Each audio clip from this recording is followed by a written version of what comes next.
놓치고 싶지 않은 나의 꿈, 나의 인생 첫 번째 시리즈 스텝 4 전문 지식 개인의 경험과 관찰.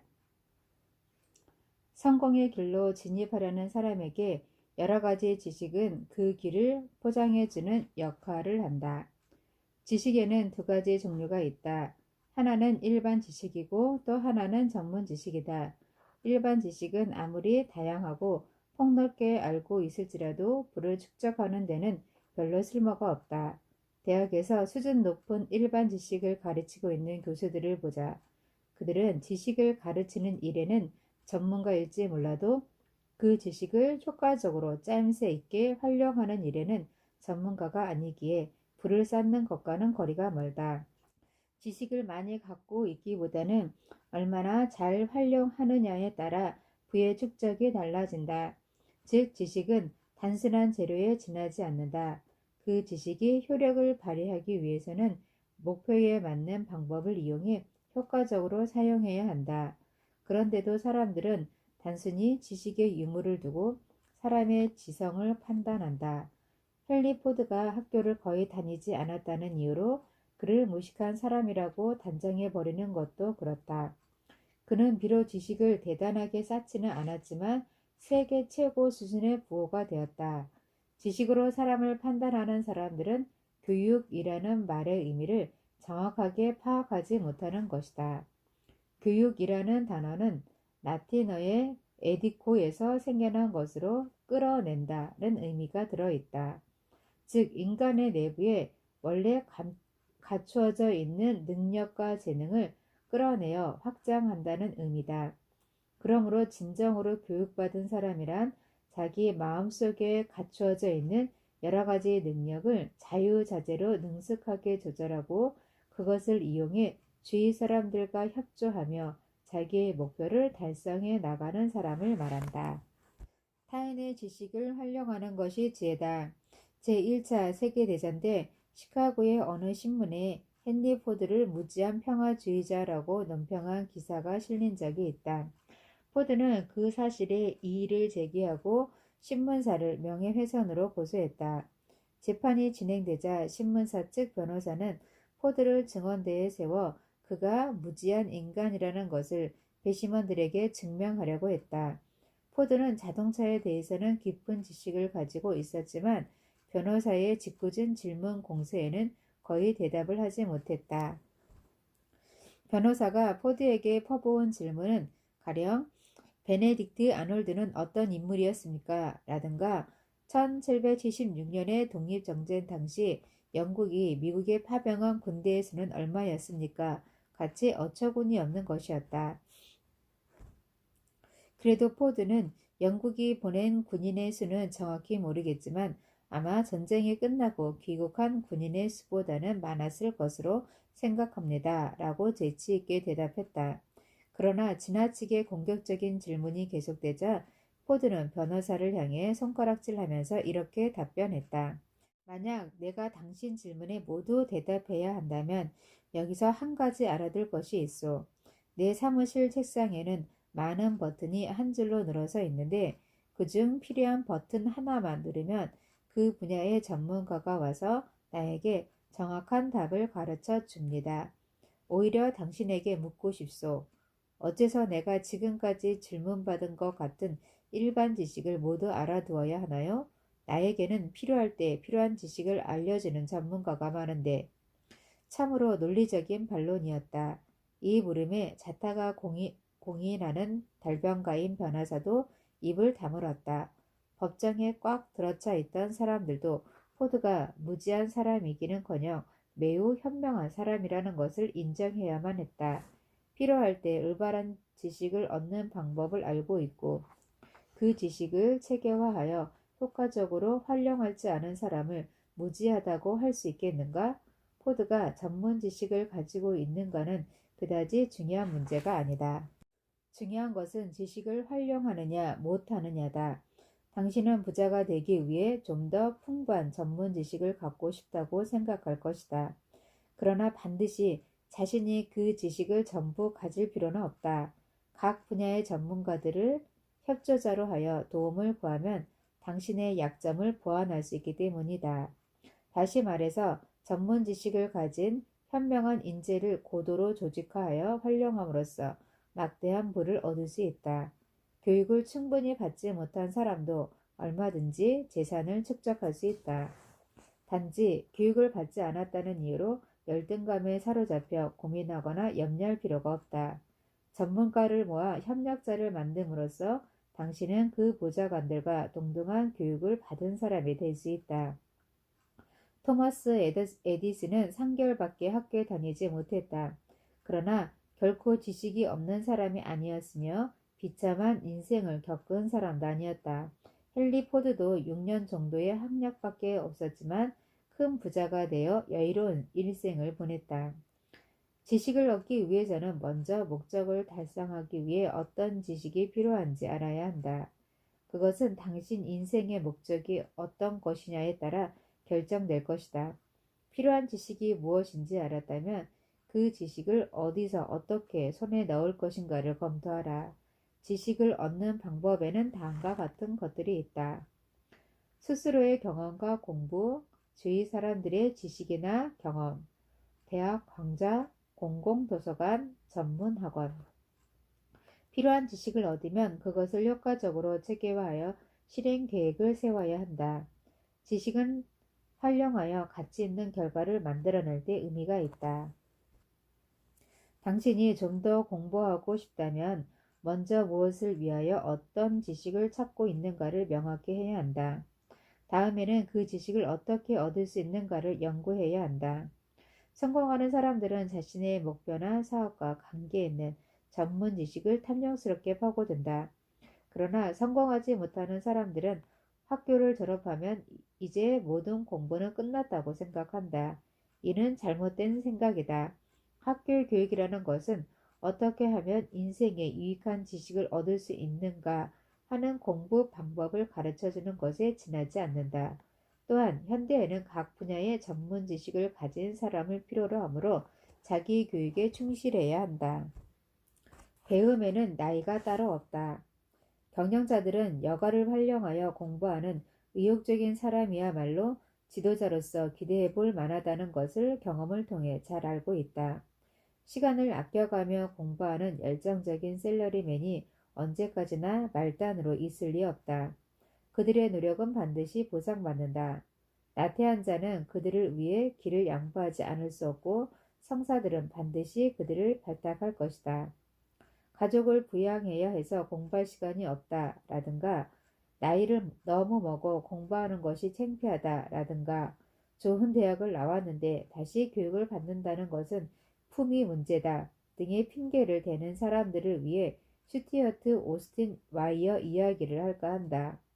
와이어는 건설회사의 기사로 취직했으나 얼마 지나지 않아 근무하던 회사가 도산하여 수입이 단절되고 말았다. 그는 곰곰이 생각한 끝에 기업의 법률 고문이 되리라 결심했다. 그는 다시 대학에 들어가 전문 코스를 수강하여 드디어 시험에 합격했다. 그리고 훌륭한 법률 고문이 되어 많은 돈을 벌었다. 와이어에 대해 좀 더 상세히 말하자면 그가 다시 대학에서 공부를 시작할 당시의 나이는 40살이었다. 당연히 결혼하여 가족을 부양해야 할 처지였다. 하지만 그는 몇 군데 대학의 정보를 상세히 조사하여 그에게 필요한 전문 지식을 가장 조직적으로 공부할 수 있는 대학을 선택했다. 그 덕분에 보통 학교라면 4년이 걸리는 것을 불과 2년 만에 마칠 수 있었다. 이제 지식을 획득하기 위해 얼마만큼의 노력이 필요한지 알았으리라 생각한다. 자신의 지인은 스스로 만든다. 만약 사회에 나갈 때 시작부터 아주 유리한 조건을 충족할 수 있다면 당신은 어떻게 할 것인가? 다음에 소개하는 내용을 통해서 그 방법을 찾아보기 바란다. 이 아이디어는 풍부한 상상력을 가진 어머니에게서 나왔다. 그녀에게는 대학을 졸업했는데도 적당한 취직 자리를 찾지 못해 고민하는 아들이 있었다. 아들을 위해 여러모로 궁리하던 어머니는 기업에 아들의 장점을 내보일 수 있는 안내서 같은 것이 있다면 반드시 쓸모가 있을 것으로 생각했다. 그래서 아들에 대해 자세히 소개한 글을 작성했다. 그녀가 만든 자기소개서는 지금까지 나와 있는 것과는 비교도 안 될 정도로 훌륭했다. 이 자기소개서는 50조 분량으로 작성한 그야말로 흠잡을 데 없이 완벽한 자료였다. 여기에는 아들의 성격과 특기, 학력, 자격, 취미, 경험, 교우 관계 등 그에 관한 모든 것이 상세히 정리되어 있었다. 또한 아들이 희망하고 있는 직종과 지위, 수입이 당당히 적혀 있었다. 게다가 그 지위를 얻으면 그가 어떻게 활약할 것인가도 그림을 보는 것 같이 명확히 설명되어 있었다. 그녀는 이 자기소개서를 몇 주일이나 걸려서 신중히 작성했다. 그리고 아들을 매일 도서관에 보내 자기소개서를 만드는 데 필요한 자료를 수집하라고 했다. 그리고 염두에 둔 회사를 전부 방문하여 유익한 정보를 많이 가져오라고도 했다. 이렇게 노력한 결과 완성된 자기소개서에는 개인에 대한 정보뿐만 아니라 그 회사에서 필요로 하는 정보들도 가득 들어 있었다. 이런 의문을 가진 사람이 있을지도 모른다. 일자리 하나 구하려고 그렇게 번거로운 일을 할 필요가 있을까? 나는 이 질문에 명쾌히 대답할 수 있다. 원하는 일을 성취하려면 힘들다거나 귀찮다는 생각을 해서는 안 된다. 앞에 소개한 일화에서 어머니가 아들을 위해 작성한 자기소개서 덕분에 그는 단 한 번의 면접으로 원하는 일자리를 찾았고 원하는 보수를 받았다. 더욱 중요한 것은 그가 평사원부터 시작하지 않았다는 사실이다. 그는 처음부터 부지배인 직책을 맡았고 게다가 급료는 지배인과 같은 수준이었다. 무엇 때문에 그렇게 힘들고 귀찮은 일을 해야만 하는가? 라는 질문에 한 가지 더 대답할까 한다. 만약 그가 평사원으로 출발했다면 그 지위까지 오르는데 10년 정도 걸렸을 것이다. 이 10년이라는 세월을 자기소개서가 단축해준 것이다. 평사원으로 출발하여 차차 승진하겠다는 생각은 건전한 사고방식일지 모른다. 그러나 이 사고방식의 최대 결점은 평사원에서 출발하는 사람 대부분이 현실적으로는 승진의 기회를 잡기는커녕 기회가 보이는 높이까지 머리를 쳐들 수도 없는 경우가 허다하다는 것이다. 또 평사원부터 시작한 사람은 낮은 지위에서 사회를 보기 때문에 쾌활함과 용기를 잃어버리고 의욕을 잃어 비판주의로 빠지는 경향이 있다. 더욱 안 좋은 것은 그와 같은 사람 대부분이 큰 뜻을 상실하고 매너리즘에 빠져 인생을 보낸다는 것이다. 즉, 익숙해진 생활에 만족하며 살아가는 도중에 그것이 습관이 되고 끝내는 그 습관의 포로가 되어 움직이지 못하게 되고 만다. 그러므로 한두 계단 위에서 시작하는 것은 중요하며 가치 있는 일이라고 할 수 있다. 한 계단이라도 높은 지위에 서면 세상이 좀 더 확실히 보인다. 사람들이 승진하기 위해서 어떤 노력을 하고 있는가, 어떻게 기회를 잡는가, 왜 그들에게는 용기가 있는가를 관찰하는 일은 매우 유용하다. 성공하는 사람은 뜻을 높게 가진 사람이요. 또 큰 사업을 성취하는 사람은 성실히 노력한 사람이다. 즉 인간은 어느 정도로 높은 꿈을 갖는가 그리고 얼마만큼 노력하는가에 따라 자유자재로 자기의 인생을 조절할 수 있다. 이 말과 관련해서 던 헐핀의 이야기를 소개하겠다. 그는 대학 시절에 노트르담 풋볼팀의 주장으로 활약했다. 그러나 헐핀이 대학을 졸업할 무렵은 경제공황으로 취직하기가 너무 힘들었다. 그는 일자리를 찾아 헤매다가 간신히 전기 보청기 영업직을 구했다. 물론 원하던 직업은 아니었으나 그의 처지로는 불만을 가질 수가 없었다. 어쨌든 그는 2년가량 콕 참고 그 일을 계속했다. 그러다가 이러한 상황을 스스로의 힘으로 해결해야겠다고 결심했다. 그는 먼저 세일즈 매니저의 조수가 되겠다고 목표를 설정했다. 열심히 노력한 것에 대한 보답인지 얼마 지나지 않아 쉽게 목표를 이루었는데 막상 되고 보니 그때까지 몰랐던 큰 기회가 아직도 얼마든지 있다는 것을 발견했다. 이 발견과 동시에 기회 또한 그를 외면하지 않았다. 헐피는 계속해서 굉장한 판매 실적을 올렸다. 그의 활약상을 본 라이벌 회사인 딕트 그로브사의 AM 앤드류 사장은 그를 보청기 부분 세일즈 매니저로 스카우트했다. 그리하여 자리를 옮긴 헐피는 혼자 플로리다로 파견되었다. 그것은 그가 새로운 지역에서 새로운 시장을 개척할 수 있는 사람인지 아닌지 그 역량에 대한 테스트였다. 헐피는 노트르담 풋볼팀에 있을 당시 감독이었던 누튼 로큰이 입버릇처럼 했던 세계는 승리자를 애타게 기다리고 있다. 게으른 자에게는 볼 일이 없다. 라는 말을 마음에 새기고 세일즈에 몰두했다. 이러한 자세로 유감없이 실력을 발휘했고 본사에 돌아갔을 때 그는 파격적으로 부사장에 발탁되었다. 적어도 10년 동안 노력해도 겨우 얻을까 말까 하는 높은 자리를 그는 불과 6개월 만에 성취해낸 것이다. 이 이야기에서 내가 강조하고 싶은 요점은 자신의 지위는 자신이 조절할 수 있다라는 것이다. 높은 지위에 앉는 것도 낮은 지위에 머무는 것도 모두 자기 자신에게 달려있다. 이 이야기에서 또 한 가지 지적하고 싶은 것은 성공과 실패는 하고자 하는 의욕 하나로 결정된다는 것이다. 앞에서 이야기한 내 아들이 헐핀의 회사에 취직했을 때 그것이 확실히 증명되었다. 헐핀이 아들에게 약속한 초봉은 다른 라이벌 회사의 절반밖에 되지 않았다. 그러나 나는 아버지의 권위를 발휘해서 아들을 설득시키는 동시에 아들이 헐핀의 측근에서 일하도록 조치했다.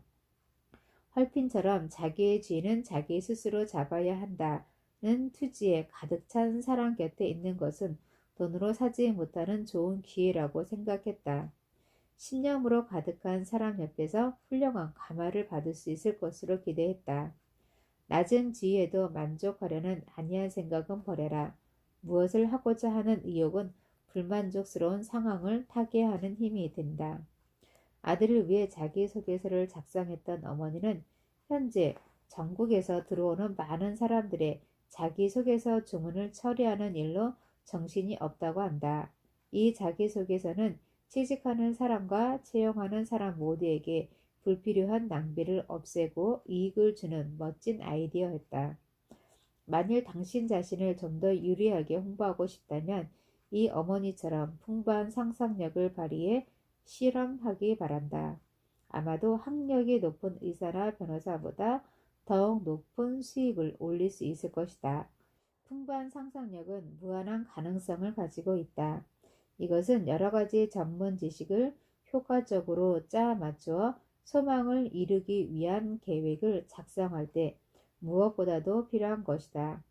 당신에게 상상력이 있다면 당신은 지금까지 내가 들려준 이야기 중에서 귀중한 힌트를 잡을 수 있었을 것이다. 중요한 것은 당신의 상상력이다. 전문 지식도 물론 중요하지만 그것은 여기저기에서 얼마든지 모을 수 있다. 상상력만 있다면 남의 전문 지식을 활용할 수도 있다. 지식을 활용하는 일의 중요성. 지식은 재료에 지나지 않는다. 그러므로 이 지식을 효과적으로 짜 맞추어 최종 목표를 달성하기 위한 행동계획 작성법을 배워야 한다.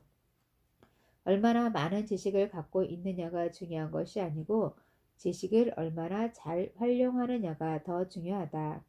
지식을 체계화하고 활용할 줄 알면 당신은 누구보다도 앞설 수 있다. 다음 시간에는 스텝 5 상상력, 마음의 가능성으로 이어집니다.